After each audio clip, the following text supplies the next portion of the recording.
Journée scientifique du programme PAXI à Abidjan. Rencontre des chercheurs de PAXI, plateforme franco-ivoirienne de l'ANARES, Agence nationale de recherche sur le sida et les hépatites virales.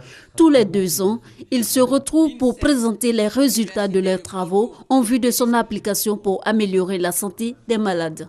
Nos résultats ont beaucoup porté.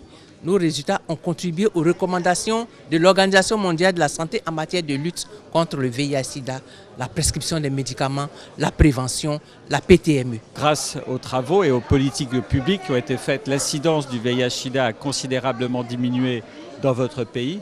Il n'en reste pas moins que les personnes infectées et aujourd'hui qui bénéficient d'un traitement doivent être suivies sur le long terme car elles peuvent aussi développer d'autres pathologies. En 22 ans d'existence, le programme PAXI a permis de former de nombreux chercheurs de haut niveau.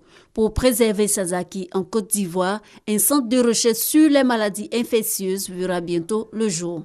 En Côte d'Ivoire, nous allons bientôt ouvrir un centre de recherche, n'est-ce pas, pour les maladies infectieuses, qu'on va appeler CERMIPA. Et je pense que cela va pouvoir capitaliser tous les acquis et permettre bien sûr à la Côte d'Ivoire de continuer avec la France la recherche sur ces pandémies.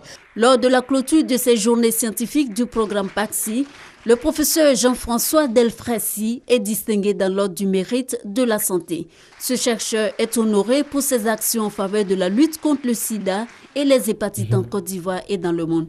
Et surtout pour sa contribution à la sélection de la Côte d'Ivoire pour l'organisation d'ICASA, conférence internationale sur le sida et les IST en Afrique, qui aura lieu du 4 au 9 décembre prochain à Abidjan.